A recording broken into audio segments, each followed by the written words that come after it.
Estava aqui em casa pensando em algumas coisas e decidi compartilhar com vocês. Primeiramente, isso aqui é Salmos capítulo 13. Eu gosto muito do livro de Salmos porque toda a Bíblia você vê Deus falando com os homens, em sua maior parte.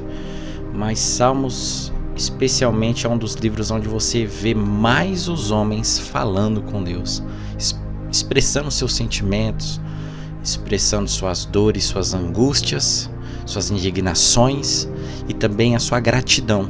Então você vê que é um livro onde você encontra muita referência para coisas que você está passando ali no seu dia a dia, sabe?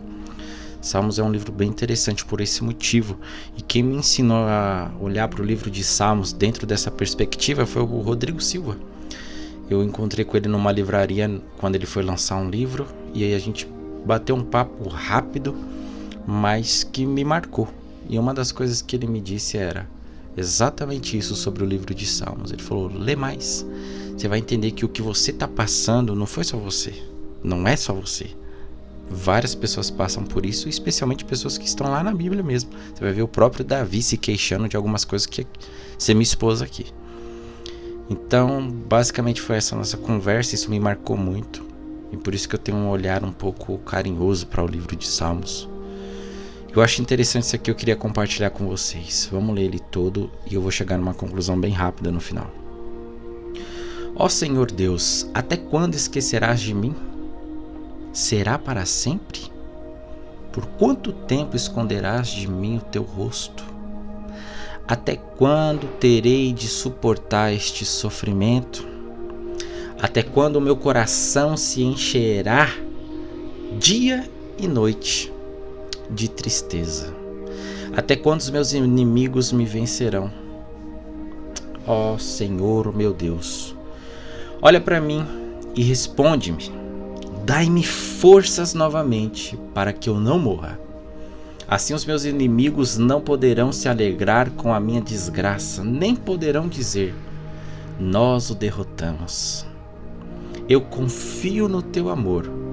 O meu coração ficará alegre, pois tu me salvarás. E porque tens sido bom para mim, cantarei hinos a ti, Senhor. Primeiro ponto, ele começa fazendo uma queixa, né? E são queixas que a gente se faz. Em determinado momento da nossa vida, a gente se pergunta, se questiona e fala: será que Deus ainda lembra de mim? Porque parece que ele me abandonou. Parece que eu estou esquecido, parece que as coisas não estão muito ao meu favor. E esse sentimento é um sentimento natural do ser humano quando ele está diante de situações difíceis. Desde a sua infância, desde quando você é um bebê, quando você se encontra numa situação que você se sente abandonado, o que você fazia quando você era bebê? Você chora, você questiona, você fala: pô, eu tô aqui sozinho. Então é um instinto tanto biológico, sabe, quanto o instinto da necessidade de comer, de evacuar. Você tem esse instinto e essa necessidade, é algo natural seu. Também é muito natural de nós nos sentirmos em momentos difíceis abandonados.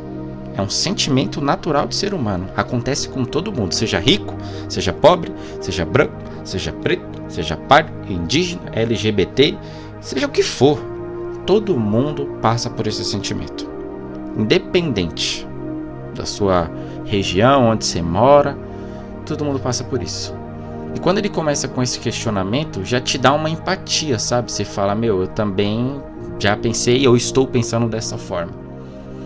E outro ponto que eu achei interessante, ele fala sobre a tristeza durar tanto de dia quanto à noite, mas existe também aquela outra parte da Bíblia que diz: o choro pode durar uma noite, mas a alegria vem pela manhã. Mas aqui a gente já vê um outro contexto, de que tanto de dia quanto à noite, a tristeza está ali.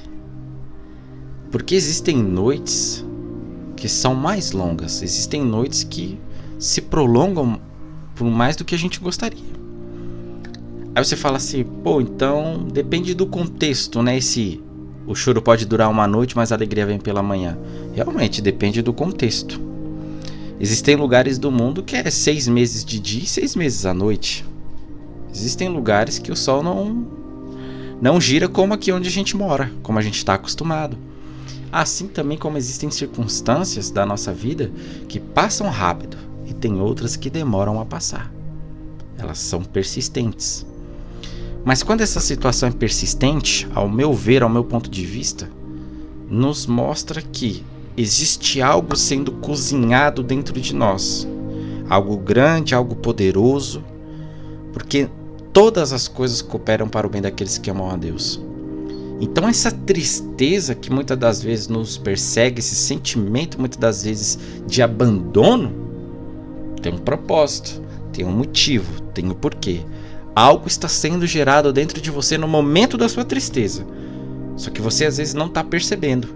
Às vezes eu não estou percebendo, mas algo está sendo gerado. Por isso que Paulo falou que o poder de Deus se aperfeiçoa quando? Na nossa fraqueza. E quando eu estou fraco, aí é que eu estou forte. Porque eu já não estou confiando no meu instinto, na minha própria força. Eu estou na total dependência do Senhor. Foi o que Jesus falou: bem-aventurados os pobres de espírito. E ali pobre no contexto original do grego que foi escrito, do hebraico, todas as línguas mostram uma coisa: pobre é aquele que se curva ao vento, que se sujeita ao vento. E o que é o vento na Bíblia? O vento do Espírito, lá de Atos 2.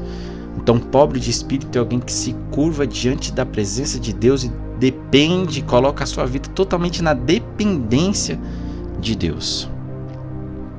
Então, esse momento de fraqueza é um momento de oportunidade de você sujeitar a sua vida plenamente diante de Deus. É um momento de você exercer a confiança, exercer a sua fé, aprender com os teus erros, porque às vezes você se encontra numa situação dessa por erros que você cometeu. E você precisa aprender com isso. Precisa aprender. Pô, fiz isso, da próxima vez não vou mais fazer. Eu tomei esse caminho, da próxima vez não irei tomar. O problema é quando a gente fica num ciclo vicioso, voltando sempre pelo mesmo caminho, batendo sempre na mesma pedra, quando na verdade nem vale a pena. Porque você está vendo que você não vai para frente enquanto você não tomar um caminho diferente. E essa tristeza te segue de dia e de noite não pela vontade de Deus, mas por consequência das suas escolhas. Mas, mesmo assim, todas as coisas cooperam para o bem daqueles que amam a Deus. E é interessante que diante dessa tristeza ele se preocupa com uma coisa ainda. O que as pessoas estão pensando de mim? Olha o que ele fala aqui: até quando os meus inimigos me vencerão? Mais para baixo, ele fala assim, ó: assim os meus inimigos não poderão se alegrar com a minha desgraça, nem poderão dizer, nós o derrotamos. Ele está se preocupando com o que as pessoas vão falar. Tem um monte de gente que fala, você não tem que se preocupar com o que as pessoas pensam, o que as pessoas falam e tal. Concordo. Mas o sentimento natural do ser humano ele se preocupa. Quem escreveu esse salmo aqui é um homem segundo o coração de Deus. Um homem de Deus, cheio do Espírito Santo, e que tinha essa preocupação. O que as pessoas estão falando de mim? Aí você fala, me dá um outro exemplo bíblico. O próprio Jesus. O que andam dizendo por aí sobre mim? Ah, Senhor, uns dizem que tu é Elias, outros dizem que tu... Ou seja, o próprio Jesus quis saber o que as pessoas estavam falando dele. É natural da gente ter essa preocupação. É do nosso instinto. E diante de tristeza, sentimento de desamparo, parece que você está abandonado, esquecido por Deus, pelos parentes, não sei o que lá, papapá. A consequência natural disso é: o que as pessoas estão pensando de mim? Por que eu estou nessa situação? Tá todo mundo rindo da minha cara, só pode. Estão dizendo que eu estou aqui porque eu plantei e agora eu estou colhendo. E por aí vai. Mas não para por aí o capítulo. Ele começa com um questionamento. Ele se preocupa com o que as pessoas estão dizendo a respeito dele, mas ele está ali pedindo forças novamente para que ele não morra. Ele está ali pedindo a Deus uma resposta. Ele está ali em oração. Apesar da situação estar difícil, apesar de todo esse sentimento que o cerca, ele não deixa de orar. Ele está orando, ele está clamando, ele está pedindo força. Aí ele vem com uma declaração, que aqui é a parte que mais me pega, porque ele começa questionando e no versículo 5 ele fala: eu confio no teu amor. Por que ele começa dizendo: olha, o Senhor se esqueceu de mim, eu tô aqui, eu tô abandonado. Mas logo embaixo ele fala: eu confio no teu amor. Porque eu não sei se você já percebeu, mas no momento da sua oração, muitas das vezes você vai orar, você fala: preciso orar por isso aqui que eu não sei o que fazer. Mas só de você estar ali orando diante de Deus, de repente te vê um sentimento, uma paz e uma solução tão natural que você nem percebeu que a resposta da sua oração chegou. De repente você já levanta dali e você fala: meu, por que eu não pensei nisso antes? Às vezes as palavras que você está citando a Deus, já é Deus falando através da sua boca a sua própria solução. E eu não sei se você já passou por isso, mas isso acontece. Ele começa a orar e Deus já começa a dar a resposta na boca dele, dizendo o seguinte: olha, eu vou te dar força, eu tô aqui para te responder, fica tranquilo, não se preocupa com o que os seus inimigos vão pensar de você. Deus já está falando com ele através das próprias palavras dele na oração. E ele fala: eu confio no seu amor, o meu coração ficará alegre, pois tu me salvarás. A confiança. Ele se deixou levar pelo sentimento, mas na oração ele inverteu. Ele tirou o sentimento e colocou a fé, colocou a convicção. Porque este é o efeito da oração. Ela pega o nosso sentimento, vai dobrando ele, vai dobrando ele, vai dobrando ele, até ele ficar bem pequenininho. E vai colocando, desdobrando outro que estava lá abafado, que é o que? A fé.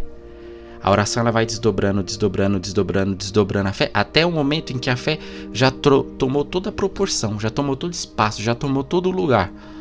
Porque o seu sentimento ele toma espaço quando você se ausenta da oração. Quando você começa a orar, o seu sentimento humano, a sua insegurança, a sua desconfiança, o seu medo, ele vai sendo dobrado, vai sendo dobrado, vai sendo dobrado. E em uma oração curta isso aconteceu. Isso aqui foi uma oração curta, você concorda comigo?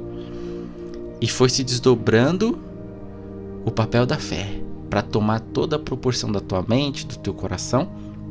E ele fala: e por que tem sido bom para mim? Ele está dizendo que Deus está sendo bom para ele, sendo que ele acabou de falar: o Senhor se esqueceu de mim, agora o Senhor está sendo bom para mim? Como assim em uma oração tão curta?